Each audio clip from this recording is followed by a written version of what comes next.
اللہ کرے دل میں اتر جائے میری بات. تعجب ہوتا ہوگا لوگوں کو یہ کیا کیا بولتا ہے. میں بہت کچھ آپ کے کام کی بات بولتا ہوں. اگر یہ سب آپ گرے میں باندھ لیں گے نا تو انشاءاللہ گمراہ نہیں ہوں گے, ورنہ گمراہ ہوتے دیر نہیں لگتی. نہیں یار, قرآن کا ترجمہ, قرآن ہی تو پڑھنا ہے نا, کسی کا بھی ترجمہ پڑھ لو. یہ کیسے ہو سکتا ہے؟ کسی کا بھی پڑھ لو, ایمان سے ہاتھ دھو بیٹھو گے پتہ بھی نہیں چلے گا. ایک لفظ کے کئی کئی معنی ہوتے ہیں. تو اعلیٰ حضرت کا ترجمہ یہ عین شریعت کے مطابق ہے اور خوف خدا اور عشق مصطفیٰ میں ڈوبا ہوا ہے. عام عربی جاننے والے کا کام نہیں ہے. جس کو دیکھو ترجمہ کیے جا رہا ہے, یہ نقصان ہوتا ہے اس سے. اس حوالے سے یہ علماء ایسے مجرم علماء, علماء کرائم, مجرم علماء, ایک ہے علماء پرائم, عزت والے علماء, میں ان کی بات نہیں کر رہا, علماء کرائم جو مجرم علماء جو روکتے ہیں اور وہ کہتے ہیں قرآن کے ترجمے بدل دیے ہوئے ہیں, وہ جی کچھ سے کچھ بنا دیا ہے. میرے بھائیوں, میرا یہ چیلنج ہے اس ویڈیو کی وساطت سے کہ قرآن حکیم کے کسی بھی مکتبہ فکر کا آپ ترجمہ اٹھا لیں, ترجمے میں کوئی فرق نہیں ہے, کیونکہ اس کا مفہوم سیم نکلتا ہے. جہاں تک ترجمے میں الفاظ کے چناؤ کا تعلق ہے تو تمام مکاتب فکر کو تو چھوڑ دیں. ایک مکتبہ فکر کے اگر آپ 5 ترجمے اٹھائیں نا تو 5 کے 5 میں الفاظ کا چناؤ الگ ہوگا, لیکن مفہوم ایک ہی ہوگا. تو مفہوم کا فرق اور ترجمے کا فرق سمجھے. ترجمہ یہ ہے کہ الفاظ کا چناؤ, اور وہ مجبوری ہے. جب بھی ایک زبان دوسری زبان میں ٹرانسلیٹ ہوتی ہے تو لنگوسٹک کا بیریئر ہے, الفاظ کے چناؤ میں فرق آ جاتا ہے, لیکن مفہوم جو ہے وہ کبھی نہیں بدلے گا, مفہوم ایک ہی رہے گا. یہ نہیں ہے کہ بسم اللہ ایک بندہ اللہ کے نام سے شروع کر رہا ہے, دوسرے شیطان کے نام سے شروع کر رہا ہو, یہ نہیں ہوگا, وہ بھی اللہ کے نام سے شروع کر رہا ہوگا. اب میرے بھائیوں, 2 اصطلاحات, 2 ٹرمنالوجیز سمجھ لیجئے. نمبر 1 ترجمہ, جس کو ہم انگلش میں کہتے ہیں ٹرانسلیشن, اور دوسری ٹرم ہے مفہوم, جسے ہم انگلش میں کہتے ہیں انڈرسٹینڈنگ, سمجھنا. یہ 2 الگ چیزیں ہیں. قرآن حکیم میں ترجمہ کرتے وقت ترجمے میں الفاظ کے چناؤ میں فرق آ سکتا ہے, پاسبل ہے, کیونکہ جب ایک زبان دوسری میں ٹرانسلیٹ ہوگی تو الفاظ کے چناؤ ہر بندے کا ڈیفرنٹ ہوگا, کیونکہ ایک ہی چیز کے لیے ایک زبان میں کئی الفاظ استعمال ہوتے ہیں, لیکن مفہوم وہ سیم ہوگا. اس ویڈیو کی وساطت سے میرا یہ چیلنج ہے کہ قرآن حکیم کے جتنے ترجمے ہیں, سب کے سب ترجمے اپنے مفہوم کے اعتبار سے 100% سیم ہے.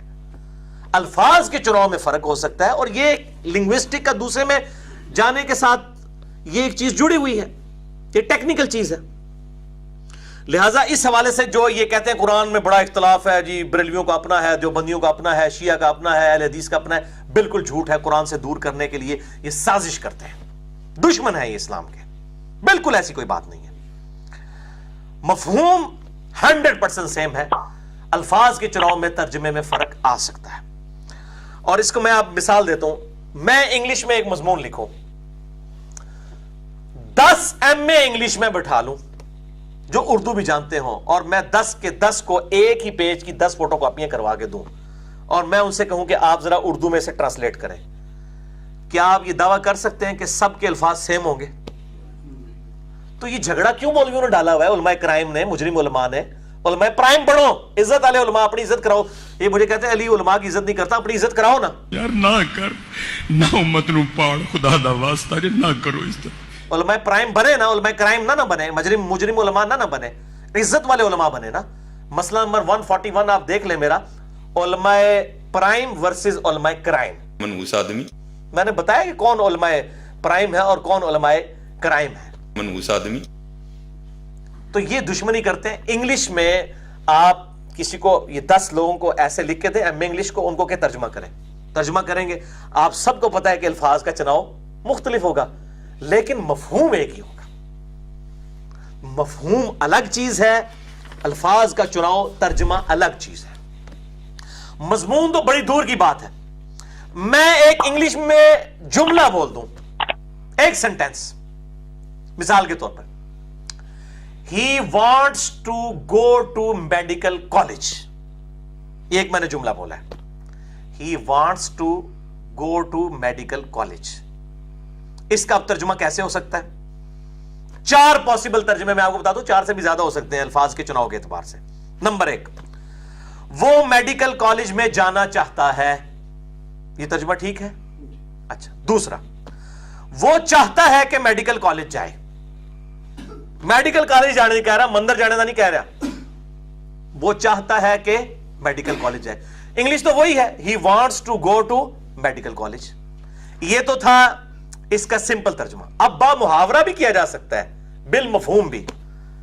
وہ میڈیکل کالج میں داخلہ لینا چاہتا ہے. مطلب تو یہی ہے نا کہ وہ ایف ایس سی میں محنت کر رہا ہے تو وہ کہہ رہا ہے میں میڈیکل کالج جانا چاہتا ہوں، یعنی میں اتنے نمبر حاصل کر لوں کہ میرا داخلہ ہو جائے. تو آپ کو کہے گا نہیں یہ ترجمہ ہی بدل دیتا ہے، وہ مفہوم تو وہی ہے. اسی طریقے سے چوتھا ترجمہ، وہ میڈیکل کالج میں داخلے کا خواہش مند ہے. یہ بھی ترجمہ بالکل ٹھیک ہوگا، he wants to go to medical college. تو یہ مولویوں نے اتنا روند مارا ہوا ہے.